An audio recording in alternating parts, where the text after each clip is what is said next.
Hola, ¿qué tal? Buenas noches, buenas tardes. Estamos aquí en la FIL de Guadalajara virtual. Estamos muy contentos porque estamos estrenando este ciclo de literatura postmundo y estoy yo verdaderamente feliz de poder ser quien comparte pantalla con Liliana Bloom y con Camila Sosa Villada, autoras respectivamente de Cara de Liebre y Las Malas.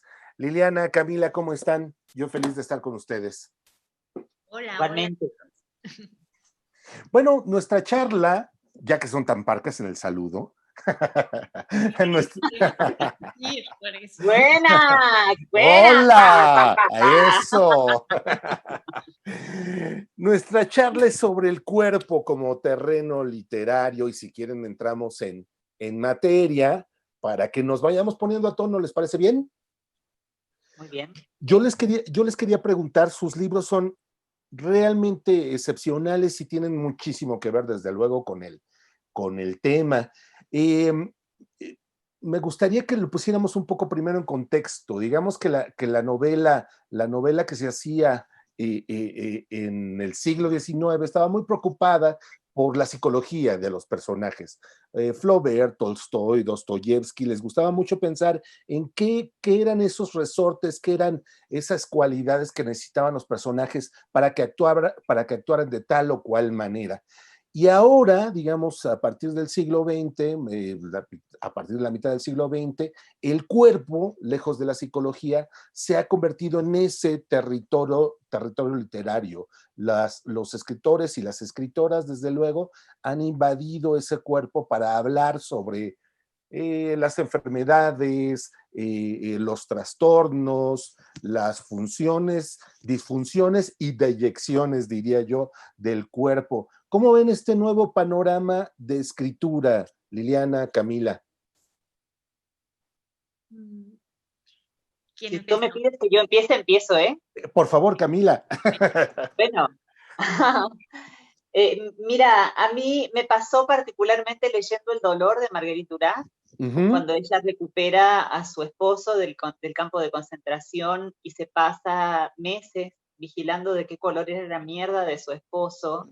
Y ella habla sobre que hay que estar delante de una mierda todos los días y comprobar qué color y qué textura tiene para saber si la persona que ama se va a morir o va a vivir después de un proceso de tortura como el que recibe en esos campos de concentración nazis. Qué Y a fuerte. mí, y a mí me dio la impresión de que estaba siendo habilitada a contar algo de ese estilo, que era presenciar cómo éramos convertidas en esa mierda, eh, que esquivaban en las calles, que la gente limpiaba a manguerazo limpio, Ujú. y digamos que despedíamos mal olor para esa gente. Entonces, para mí fue como una habilitación, no sé si a partir del siglo XX y de determinados escritores que sí había leído antes y que sí hablaban. Bueno, García Márquez siempre habla los describe gordos, Claro. viste, grandotes, viejos, yo qué sé, las escritoras mujeres latinoamericanas también. Pero fue esa contemplación de la mierda la que me habilitó a mí a poder hablar de cierta crueldad con la que fuimos miradas, que éramos así como un poco de mierda en la calle. Fue a partir de ese texto que yo pude comenzar a hablar con liviandad, con soltura, sin tanta solemnidad sobre algunos acontecimientos del cuerpo, de las travestis sobre todo. Claro. Liliana. Pues yo pienso que a diferencia, bueno, hablaba sí de literatura anterior que se enfocaba mucho como a lo interno, Ujú. pero también luego viene el naturalismo. Por ejemplo, ahí está Naná, ¿no? De Solá, Claro. que pues es la vida de una prostituta y es bastante explícita, ¿no? O sea, bueno, y creo que hoy en día tenemos como lo mejor de todo lo anterior, ¿no? Por ejemplo, yo en mis novelas trato mucho de precisamente meterme para mostrarle al lector cuáles son los resortes que mueven a mis personajes y la trama podría parecer en realidad no muy de acción, pero me interesa mucho más lo que sucede dentro. Y creo que lo que pasa ahora es que tenemos como menos pelos en la lengua. Al menos yo cuando decidí empezar a escribir, dije, voy a decir lo que yo quiero decir y no me voy a poner a pensar lo que van a decir los demás. Y así lo he hecho. Entonces, pues sí, en mis novelas hay algunas escenas que son, me lo han dicho por ahí, bastante asquerosas, o también gente que me dice, ¿por qué escribes de cosas tan feas? Pero creo que ahorita tenemos sí, chance de decir lo que queramos, ¿no? Estamos en un gran momento, me parece, en ese Claro. sentido. Y no solo es un asunto, digamos, de cosas, entre comillas, feas o de flujos, digamos, corporales, sino incluso también ahora entendemos, a través también de lecturas y de estudiosos como Foucault, que el cuerpo está atravesado por problemas sociales y políticos, que el cuerpo es una lucha, que en el cuerpo hay luchas políticas y sociales que se están viviendo, y en sus casos, en los casos de sus novelas, eso es claro, es decir, hay una convicción de que tienen que adueñarse de su propio cuerpo para ser ellas mismas, ¿no es así? Camila, me regreso contigo.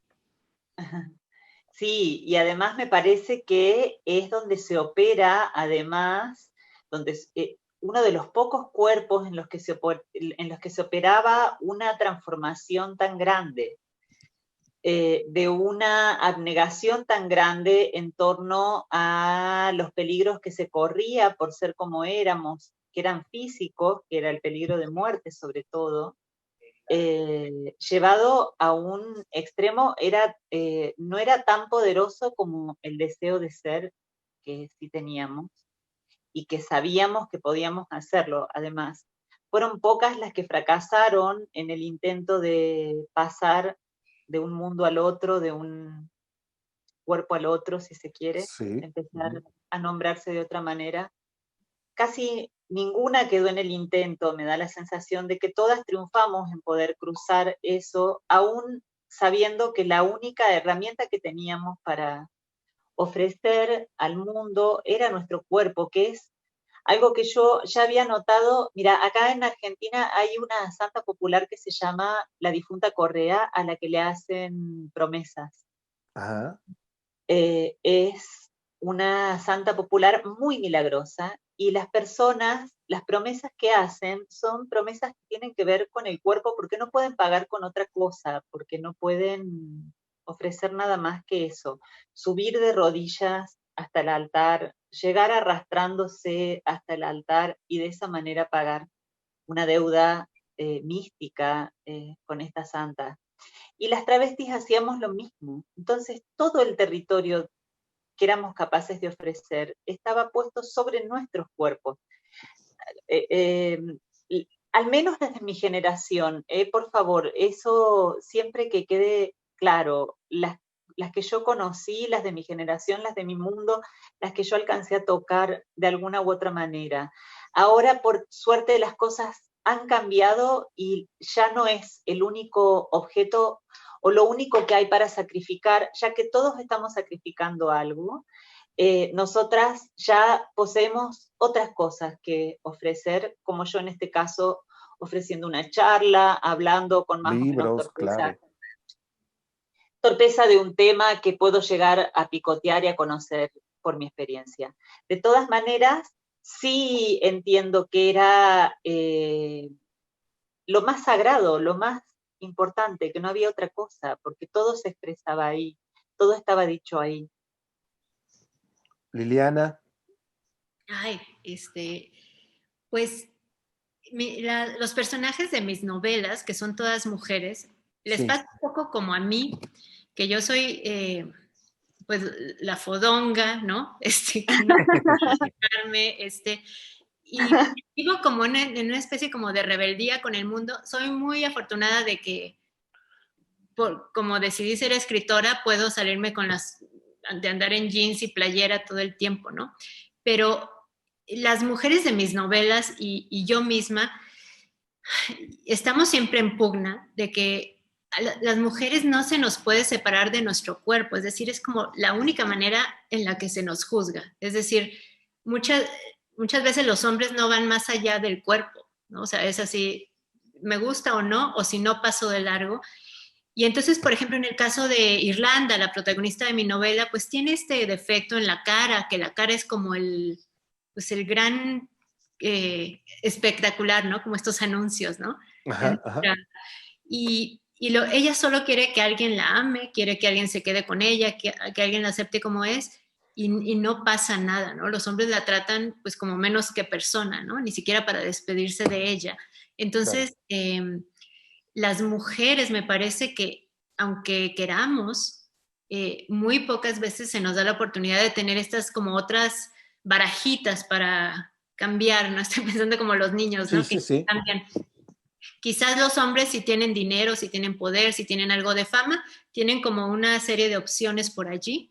No Ujú. importa cómo sea su cuerpo. El cuerpo de los hombres no importa si tienen otras cosas. El Tiene cuerpo de que la cambiar. mujer siempre importa, ¿no? Y creo que lo más pesado es cuando el cuerpo envejece y entonces las mujeres que pasan de cierta edad nos volvemos invisibles. Todo el mundo pasa de largo. Entonces, creo que la relación de las mujeres con nuestro cuerpo es algo que ni siquiera lo podemos obviar, aunque quisiéramos, ¿no?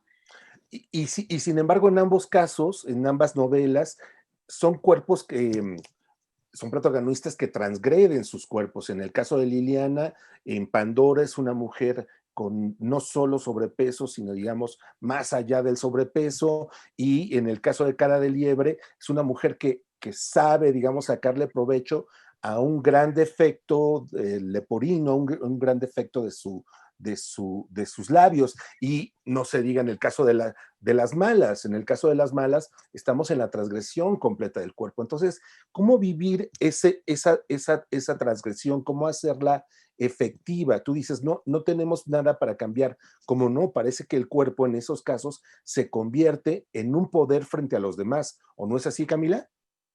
Sí, y se vive además como un triunfo sobre el Mm, deseo ajeno. precioso, precioso. De hecho, una vez charlando con una amiga, con Luisa Paz es una activista travesti de acá de Argentina, ella decía, los que dictaban qué tipo de cuerpo tenían las travestis eran los clientes.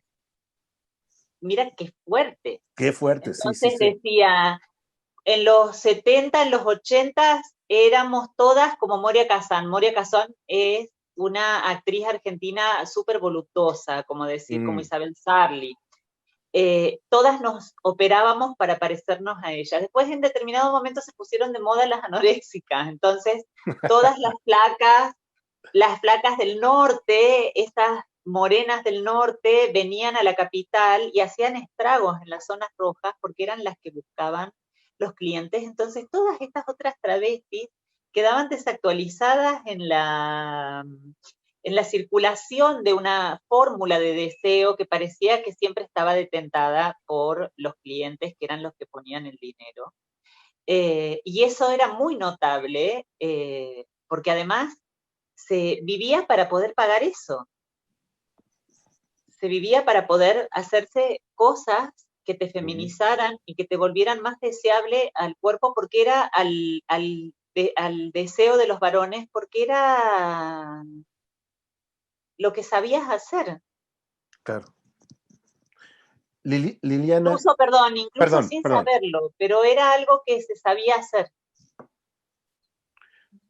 Liliana, ibas a decir.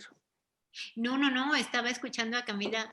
No, no, no. Qué interesante, ¿verdad? No, pero déjame ponértelo nuevamente en contexto. Tu personaje también tiene esa otra contraparte que hace valorarla en tanto que deseo. Es decir, el personaje masculino que sabe lo que quiere o que cree saber lo que quiere, y ella trata de adaptarse a esas circunstancias, aunque al final termina por casar al, al, al, al personaje masculino, pero digamos se adapta a esa idea que tiene el personaje masculino de deseo, pero con otra intención, que no es cumplir simple y llanamente con el deseo masculino, sino de llevarlo algo más allá, ¿no es así? Sí, Irlanda, mi protagonista, tiene ese tipo de cuerpo que decía Camila ahorita, muy voluptuosa, y ella sale los fines de semana. Ella es una maestra de prepa, de literatura, pero los Ajá, fines de semana sale a cazar hombres a un bar que se llama La ajá. Sabiduría de Cristal, y después de un tiempo no solo los caza en el sentido, digamos, ella se los lleva a la cama nada más, pero un buen día se cansa de que los hombres se vayan y decide que se queden y se queden para siempre, ¿no? Y entonces sí, de pronto los hombres se vuelven estas víctimas, porque los hombres nunca creen que cuando van a, digamos, a llevarse una mujer, ¿no? Solo para una noche, nunca creen que ellos van a ser las víctimas, ¿no? Quizás de un robo de cartera, ¿no? Así como las malas, pero nunca se imaginan que va a ser su vida. Y Claro. Irlanda de repente invierte los papeles y eso causa mucha incomodidad en los lectores, Daniel. En las lectoras no, las lectoras son así como, yeah, Irlanda. Mm, A los lectores no les gusta mucho. me, me lo imagino. Aunque yo también estaba a favor de Irlanda, pero bueno.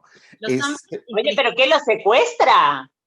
uy, y eso es la primera parte, deja tú todo lo que ¡Ay, hace. No, no me puedo decirlo, encanta! no Sí, puedo decirlo y Liliana tampoco, pero sí, uf, cosas muy fuertes, muy fuertes. digamos que eso es lo primero, el secuestro. Bueno, mira, ahora que estamos hablando y que estamos reflexionando sobre todas estas cuestiones, sobre la intención de poder capturar de Asir por un momento el El deseo de un deseo. hombre, sobre todo de un hombre, en este caso las malas por su trabajo y el de Irlanda porque así lo desea. Hay algo que viene como a cambiar en este último tiempo, digamos, estos últimos 3 o 4 años en Argentina, al menos para mí, fueron de muchísima inestabilidad porque comenzaron a aparecer palabras que todavía yo no conocía como patriarcado, como el romanticismo. Entonces, de repente, ese valor de cambio que está puesto en el cuerpo empezó a pasarme por otro lado, Ujú. empezó a sucederme por otro lado, y los personajes que de repente escribo o con los que estoy en contacto, porque bueno, porque es inevitable estar en contacto con ellos, empiezan a mirar esa exacerbación de ofrecimiento, de seducción al otro como algo, como un error del comportamiento. Y me resulta interesante también que aparezca esa ruptura sobre lo que se cree que es cuerpo o sobre lo que propicia un cuerpo y lo que puede un cuerpo por algo que ocurre naturalmente y que va más allá de lo que se ve o de lo que decide mostrarse de sí mismo. Eso es muy, muy bonito porque siempre creemos que el cuerpo, es decir, lo que se ve es lo que está, que el cuerpo no se puede esconder y esa es una falsedad. El cuerpo puede tener retruécanos y puede tener caminos insospechados. De hecho, en sus novelas hay algo que me entusiasma mucho y que les quiero preguntar. El cuerpo atraviesa no solo por estos cambios físicos de los que ya hemos hablado, sino incluso puede ir más allá. En el caso de Camila, hay lobas, hay mujeres pájaro, hay hombres sin cabeza. Y en el caso de Liliana, hay una liebre, hay una cara de liebre y hay una mujer que se vuelve animalesca solo por la forma de su labio. Es decir, el cuerpo puede transformarse incluso radicalmente. ¿Cómo conseguiste estas metáforas, Camila? Empezamos contigo, de lobas, mujeres pájaro, hombres sin cabeza, es decir, otra vez el cuerpo, pero el cuerpo, ¿cómo lo llamaríamos? Liberado incluso de su propia especie, pensando en los seres humanos. No, en verdad no es ningún triunfo de mi imaginación, sino de una manera de verla a ella, de ver a algunas travestis, de cruzarme con algunas travestis, a veces ahí en el parque, a veces afuera de un boliche, y de verlas así, de verlas, siempre lo cuento a esto, de verlas treparse a los árboles, era lo que más me impresionaba, cómo trepaban a los árboles cuando veían las luces azules de la policía, que siempre tenían un tiempo de reflejarse antes sobre las cosas, entonces alcanzaban a treparse a los árboles y a esconderse de la vista de los policías.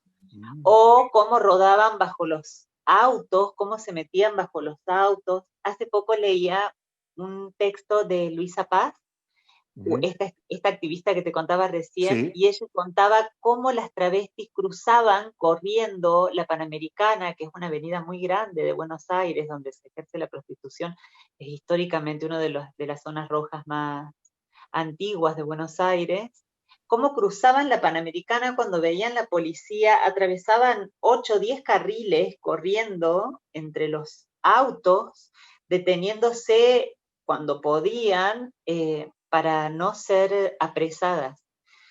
Y la mirada que yo tenía era realmente de una tribulación, me dejaban en un estado de parálisis total frente a algunas imágenes de fuerza, de velocidad, de talento para algunas cosas, que lo único que hice fue contar eso, cómo las vi al comienzo cuando yo empecé a travestirme, porque además yo estaba aprendiendo de ella, que era de la única manera que se aprendía, no teníamos una madre que nos enseñara a ser mujeres, solo teníamos a un padre que nos estaba enseñando a ser hombres, a ser varones todo el tiempo, y la única feminidad de la que éramos capaces de ser discípulas era de otras como nosotras. En mi caso, por ejemplo, fue, bueno, ver en televisión a Cris Miró. Yo a Cris Miró la menciono en la novela, y a Florencia de la B, que eran en ese momento 2 travestis que empezaron a aparecer en la tele, y a mí me configuraron lingüísticamente qué era lo que yo estaba atravesando, porque hasta ese momento, hasta mis 12 años, yo no tenía nombre para eso que me pasaba. Claro. Esa práctica. Era una práctica completamente anónima y sin nombre, sin bautismo. Liliana, ¿cómo hace tu personaje para convertir ese, no solo ese defecto, sino incluso el insulto de cara de liebre, que lo repites a lo largo de la novela, para convertirlo en una fuerza motora del propio personaje, para convertirlo, no sé si es incluso el punto de la venganza, es ahí donde comienza una venganza contra lo masculino? Prefiero que me lo digas tú.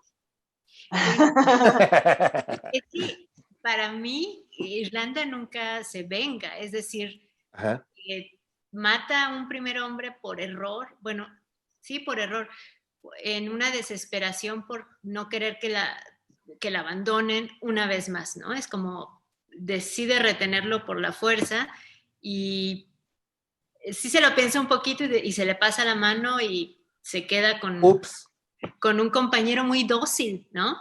Y sí, y es alguien con quien puede ver la tele, lo acuesta, lo baña, desayunan juntos y de repente tiene como la mejor parte de tener una pareja, ¿no? Y después más adelante, pues vienen otros, pero nunca es en un afán de venganza. Eso es lo más triste de Irlanda. Ojalá y fuese una vengadora de todos estos hombres que van por la vida dañando a las mujeres, ¿no? Es más bien una mujer que quiere a alguien que la quiera, ¿no? Y por supuesto que no es el camino, pero ¿quiénes somos nosotros para decirle para juzgarla, claro? Para decirle a alguien, este es el camino correcto, ¿no? Pero no, ella no se está vengando. Y en el caso digamos, de la historia real, que es el secuestro de Nick, pues decide mantenerlo con vida porque hay obvias razones por las que un hombre vivo sirve mejor que uno muerto. y la cosa no sale muy bien, ¿no? Pero, digamos, ella solo quiere alguien que se quede con ella. Claro. Eso es más como triste del personaje, y curiosamente las mujeres que leen la novela se identifican a tantos niveles con Irlanda que ni siquiera llegan a sentir empatía por el Nick, que por supuesto que le están pasando cosas muy malas, que a lo mejor es un poco de karma por ahí, se las merece, quién sabe. Claro. Pero no, Irlanda no se venga, pero sí usa su cuerpo para atraerlos. Ajá. El problema es que no o sea, el cuerpo no es suficiente para hacer que se queden. Y ese es el gran dilema, el gran problema con el que se enfrenta después. ¿Cómo haces? Oye, Lili, ¿y a ti alguna vez te ha pasado eso? ¿Qué? De sentir que se te escapan y que te de tanta desesperación como para cometer una locura. Bueno, no, porque yo tengo un orgullo así enorme, entonces, aunque tenga el corazón hecho a trizas, pues yo te quieres ir, vete, ¿no? Y ya después me enterraré abajo de la arena a llorar. Pero yo sí entiendo, porque también conozco mujeres que se aferran tanto a un hombre que hay 1000 banderas rojas y todas las amigas, no, no te conviene, está mejor que se vaya. Y hay mujeres que se aferran y se aferran toda una vida, ¿no? Por alguien.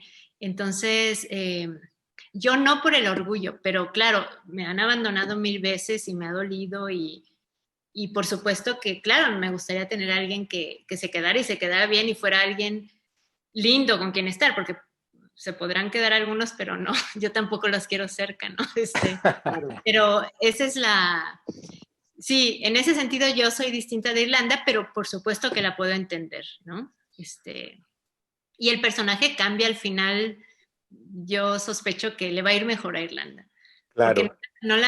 no la cachan, ¿no? Entonces, en este Ay, país, ahorita quiero leerla. Sí, no, tienes que hacerlo.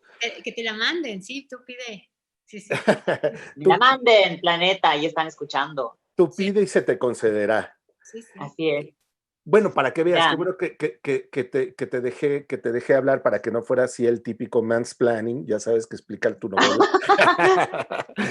Pero hay ya que otra hay muchas cosa. Irlandas sueltas acá. Exactamente, entonces por eso, mira, Sí, mejor, sí, mejor así, sí. manitas arriba. Hay otra cosa, hay otra cosa en donde también las dos novelas, estoy tratando de entretejer cosas que veo en las dos, y hay en las dos algo muy importante, que es algo de lo que se está escribiendo mucho actualmente, que las mujeres están escribiendo mucho, y es la maternidad. En el caso de Liliana, hay otro personaje que va a tener un bebé y que también está en busca de Nick, pero por otras razones. Y en el caso de Camila, hay un bebé que se encuentran y que todas estas mujeres se convierten en madres automáticas, aunque no lo hayan parido, consiguen tener este afecto materno por ellas. Y ese es un tema que no solo tiene que ver con el cuerpo, sino tiene que ver con sus novelas. ¿Cómo ven esta especie primero de maternidad, cómo diría yo, casi artificial, Camila, y luego pasamos con Liliana, en el caso de este personaje que está tratando de buscar a un padre para su hijo? Liliana, perdón, Camila. Bueno, mira, lo primero es que a mí se me terminó de configurar algo respecto a cómo suceden las malas, esa aparición del huérfano, y que tiene que ver con algunas de las premisas que se decían acá en las marchas para pedir por la legalización del aborto. Había muchos carteles que decían, la maternidad será deseada o no será.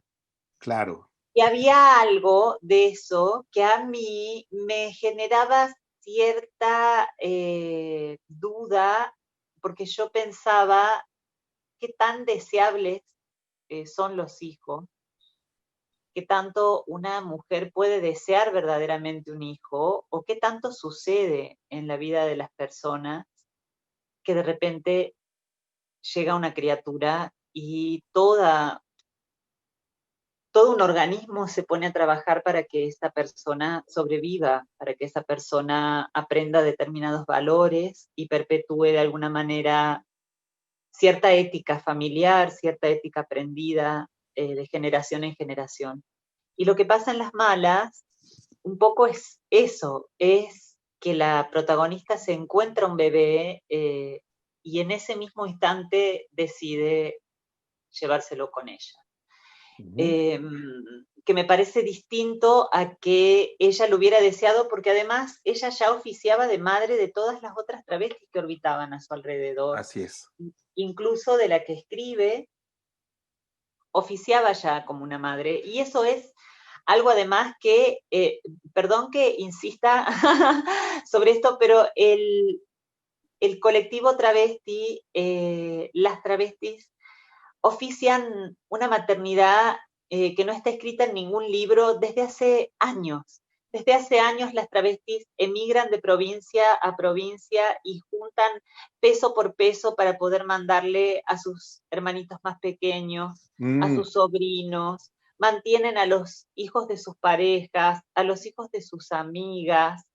Es decir, hay determinadas cosas que han hecho por muchísimo tiempo, por décadas, y que no han sido reconocidas como tales. Entonces la maternidad en Las Malas está un poco teñida de eso que no se puede decir que sea maternidad. Es un acontecimiento y ellas van para un lado o van para el otro, porque hay otras que también renuncian a eso. Claro. Digo, antes tuvo que renunciar a alguien, a ese niño, para que pudiera ocurrir la historia de Las Malas. Sí, alguien tuvo que dejarlo en el parque para que Sí, ¿te comenzara. acordás que hay una noticia, la primera noticia que escribió García Márquez era sobre un bebé que había sido abandonado en un basural y él terminaba, ahí se consagra como cronista porque él terminaba la nota diciendo que había una de las mujeres que estaba cerca charlando con otra que decía, mira, una que no puede tenerlos y hay otra que se da el lujo de tirarlo a la basura. Oh, qué fuerte. Sí, es hermoso. Y esa fue la primera crónica que escribió él. Bueno, algo de esa índole sucede en Las Malas. En Las Malas. En tu caso, Liliana, la coprotagonista, digamos, está en busca de Nick por otras razones, pero además también tu experiencia personal, eres madre. ¿Qué nos puedes decir al respecto? Bueno, ahorita escuchando a Camila, bueno, de la historia de El brillo de los ojos, se llamaba el bebé, ¿verdad? Que se lo encuentren, bueno, ahí digamos es un bebé que alguien no quiso, pero después muchas, bueno, empezando por quien lo recoge, es una maternidad que voluntariamente se toma, ¿no? Y en el caso de Tamara, la otra chica de mi novela, pues es una maternidad como yo creo que son la gran mayoría de los embarazos en el planeta que no se planean. Y entonces resulta bien complicado porque es como en la película de Alien, que es mi película favorita del mundo, la 1, todo pasajero, pues este ser que está creciendo adentro y pues metafóricamente ahí cuando sale el alien hace trizas a quien lo estaba llevando, ¿no? ¿Qué hace una mujer sola, ¿no? Con un bebé y sin saber, un bebé que no quería y que no planeaba, ¿no? Entonces, en este caso, también pues al menos en la sociedad mexicana, ¿no? Hay como tantas atavismos, aunque estamos en el 2020, que cómo va a estar una madre soltera. Y claro, a la mayoría de las madres solteras no la tienen fácil, ¿no?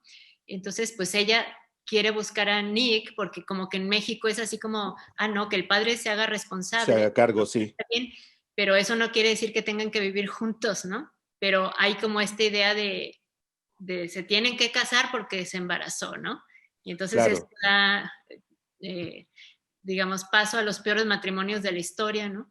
Pero entonces aquí tenemos este personaje que aprende algo en el transcurso de la novela y creo que es algo bueno, pero le toma mucho entender y decidir que se va a enfrentar a eso sola. Yo en mi caso, por locura que sea, yo sí un día amanecí y dije quiero tener un hijo y pum, me embaracé y después 4 años después otra vez. Entonces, bueno, no sé mi estado mental cuál era, pero yo creo que son los menos casos, es decir, yo sí lo hice como así completamente, pero la mayoría de las veces no es una opción y entonces es bien difícil juzgar qué viene después y cuál es lo correcto, ¿no? Claro. O lo mejor para quién, ¿no?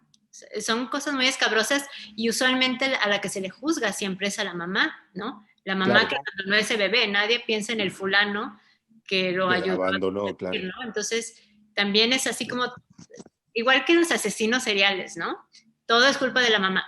O sea, ¿no? Esas son las, por ausente, por demasiado querendona, por Por estricta. demasiado presente. Ajá, o sea, siempre es culpa de la mujer. Entonces, pues es especialmente complicado por todas las También implicaciones. También es interesante el poder escribir sobre las madres, así como supongo que trato de escribir en las malas, por mayor o menor acierto, porque son personajes verdaderamente ricos, verdaderamente sustanciosos, tienen miles de condimentos. Yo creo que son las personas más interesantes para la literatura, para el drama, Yo también lo para creo. digo, los grandes dramas, las grandes obras de teatro, las grandes tragedias están cimentadas sobre el cuerpo de las madres. Y a mí eso sí me parece súper interesante de narrar y me parece un ejercicio, además, sobre el lenguaje, porque tengo la teoría de que viene de nuestras madres, de las mujeres de nuestras familias. Entonces, me da la sensación de que son muy ricas para escribir. Sí, cómo no. Meto un poco de comercial, mi novela, la más reciente, Retrato de mi madre con perros, es sobre un incesto entre madre e hijo, porque efectivamente tiene que haber una relación tan estrecha entre el lenguaje, entre la educación y entre la madre misma, que el pobre tipo no puede sino enamorarse de su propia madre. Pero regresemos, por supuesto, a Cara de Liebre y las malas. Los que nos están oyendo, viendo, mándenos sus preguntas, porque si no se están perdiendo a dos mujerones, dos grandes novelas que seguramente tienen muchísimas cosas que preguntarnos. Pero si no, de todos modos, yo sigo preguntando y ustedes se lo pierden. Porque yo sí las tengo aquí enfrente. Hay algo que estamos obviando de el cuerpo, o creo que a mí me falta todavía preguntarles, y es el asunto de la belleza tal como la añoramos, la imaginamos, la idealizamos. En el caso de Liliana, Tamara trabaja en un spa, si mal no recuerdo, Liliana, trabaja en un spa, es decir, en un lugar donde van las mujeres o a embellecerse o a depilarse o a lo que sea. Y las malas están todo el tiempo buscando también una suerte de belleza muy particular, ahorrando esos pesitos para hacerse algo en el cuerpo y teniendo alguna belleza extra que quizás la naturaleza no ha concedido o ha sido un poco gasmoña a la hora de ofrecerlo. ¿Qué pasa con la belleza, Camila? Con la belleza Mira, y tengo las algo trans. justo para leer acá. Bueno.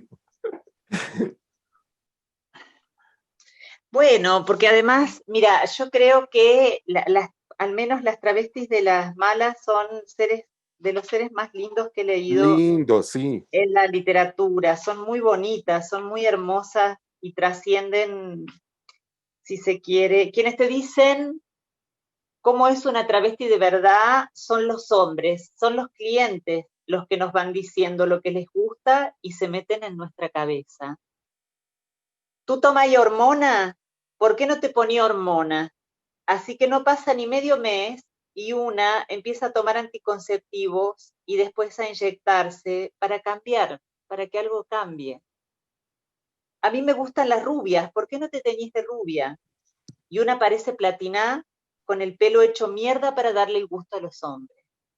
A ti te queda bien un perfume dulce, los tacos más altos y un poco de silicona en las tetas. Y terminá y convertía en algo que jamás te imaginaste. Es un texto de Claudia Rodríguez, que es una escritora travesti chilena, que a mí me gusta mucho, que a mí me parece muy Precioso, brillante. sí. Y me parece que la belleza es una inconsciencia, es algo que escapa incluso de nuestra sapiencia, de lo que podemos llegar a saber o no, de lo que es culturalmente bello. Es algo que se hace con inconsciencia, inevitablemente, cada cuerpo es objeto de esa belleza que nosotros los humanos recibimos como una fe, que es decir, estamos buscando belleza constantemente y las trabas, al no tener en dónde ponerla, porque no hay una casa linda, porque no hay una familia, porque no hay hijos que vestir, porque no hay trabajos a donde asistir, gente a las que conocer, fiestas a las que ir a bailar, lo ponemos todo encima nuestro, como una obra de arte verdaderamente. Y bueno, me parece que es así, sin pensarlo, y una aparece un día convertida en algo que no tiene la menor idea de lo que es. Pero bello. Ay, yo creo que sí. Sí. Liliana, la belleza en tus personajes, cómo la miran, cómo se enfrentan a ella, qué quieren de ella. Pues quizás a diferencia de los clientes, como dice Camila, que tienen como muy claro y hasta dan indicación, ¿no? de lo que quieren, digamos, en el mundo abierto, fuera de, digamos, de esas transacciones que son mucho más objetivas, la mayoría de las mujeres están como en quizás como adivinando a tientas, como un ideal, ¿no? Que quizás lo pueden ver en las películas, en los videos, en los cantantes, en la televisión, pero que es tan, digamos, amplio y tan difícil, ¿no? De atender, porque, digamos, yo pienso que son tres cosas a los que, al menos mis personajes siempre se enfrentan a esto: juventud, belleza y delgadez, ¿no? Sí, porque además es una delgadez que usualmente es por debajo del peso que un médico diría que es el que te corresponde, ¿no? Por tu altura y esto. Las mujeres, digamos, para estar en ese peso usualmente tienen que tener una dieta hipocalórica, ¿no? Y estarte privando de cosas todo el día, ¿no? Cosas que... Entonces, por ejemplo, Pandora, la mujer de mi primera novela, es mórbidamente obesa y se la pasa muy mal desde chiquita, desde su propia casa, porque el mundo es cruelmente hostil y brutal contra quien no entra en estos parámetros tan estrictos y que ni siquiera está haciendo el esfuerzo por entrar, ¿no? Es decir, entonces, y también, bueno, la mujer de mi segunda novela es una enana, ¿no? Y también, o sea, es una mujer que sufre burlas, sufre todo y no hay forma de que pueda cambiar su cuerpo, es decir, no hay cosa que se pueda hacer mayoritariamente para cambiar. Claro. Y esa es su gran lucha con el mundo. Y bueno, y en el caso de Irlanda, que aunque tiene, digamos, el cuerpo, tiene un cabello, Irlanda tiene así el mejor cabello del mundo, pero la forma en la que ella se autopercibe, y creo que este es a veces el gran problema, ¿no? Cómo nos percibimos y qué es lo que reflejamos. Irlanda tiene esta cicatriz, este defecto en su cara, y para ella lo es todo. En la novela pongo un epígrafe de Joyce Carol Oates, sí es de ella, creo, que dice: para un hombre, la fealdad, ¿cómo dice, Daniel? Aquí la tengo. Lo de la mujer y esto. Sí, la fealdad en un hombre no importa mucho, pero la fealdad en una mujer es toda su vida, ¿no? O sea, lo es todo. Entonces, estas mujeres que se salen tanto, digamos, de las expectativas sociales de este tiempo y lugar, sean las que sean, la pasan mal, ¿no? Claro. Y el problema es que les importa, porque claro, a quién no le afectan las burlas, el rechazo, y pues es esto, la belleza sí es algo tan subjetivo, pero al mismo tiempo tan concreto, que es, bueno, Tenemos Ha sido dicha de una manera tan acotada, ha sido como reducida a tan poco, en realidad, que creo que la literatura se ha estado perdiendo durante mucho tiempo de márgenes que no estaban contemplados dentro de la belleza. de la belleza, claro. Y a propósito, tenemos justo una pregunta de los que nos están mirando. Dice, ¿qué es lo más complicado de retratar voces femeninas? Tenemos ya muy poquito tiempo y ojalá podamos todavía responder esa pregunta, Camila. Ay, yo creo que lograr que se escuche como se escucha, que se lea como se escucha verdaderamente. Las voces femeninas son maravillosas, hablan de una manera tan bonita. Bueno, lo deben haber comprobado ahora en esta charla. Sí, sí, es verdad. Liliana. Sí, yo creo que para mí el gran problema es las voces masculinas, por eso los hombres callan en las novelas, pero creo que es lo que sale naturalmente, ¿no? O sea, eh, porque uno habla como piensa. Entonces. Tenemos Y tiempo. también es verdad que los hablan menos los hombres, los Sí, escuchamos claro, menos hablar. Bueno, a menos que estén entrevistando. Claro. Tenemos tiempo para una más. ¿Cómo se cuidan al momento de escribir de situaciones dolorosas y violentas en sus textos? Camila. Ay, no, yo no me cuido de nada. Soy muy desastrosa con esas cosas. Pero tampoco me preocupa porque se escribe con el cuerpo y para eso está bien entrenado, está saludable para aguantar esos embates que a veces da la escritura. Liliana. Sí, yo tampoco me cuido, yo al contrario, como que todas siempre lo digo, si el dolor es como un demonio, a la hora de escribir, lo paso al libro y ya no es mío, es de quien lo lee, ¿no? Entonces, para mí es como catártico, yo me siento muy cuando escribo. Queridas Liliana, queridísima Camila, estos son sus libros, Cara de Liebre, Las Malas. Acabamos de hablar con Camila Sosa y Liliana Blum. Estamos en La FIL y yo les agradezco muchísimo sus palabras. Para mí fue un placer y realmente un honor hablar con ustedes dos esta tarde-noche.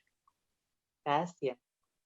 Bueno, yo diré que lean la novela de Camila, yo ya la leí, maravillosa, y para que se den cuenta de por qué ganó el premio Sor Juana. Es una novela. ¡Ay, qué vergüenza! Pues sí, es la gran invitada de la FIL, y es una novela que te estremece, te conmueve, te hace llorar, te hace encabronar, te hace pasar por toda una gama de sentimientos y es grande. Léanla. Igual que la de Liliana, igual que la de Liliana Blum, les recomiendo ambas. Léanla una tras otra, les puedo asegurar que hay puntos de contacto insospechados y les van a encantar las dos. Sí, Irlanda podría ser amiga de todas las chicas del parque. Seguro que sí, nos la podríamos encontrar en el parque. Muchísimas gracias, son ustedes lo más. Gracias. Buenas noches. Bye. Bye. Bye.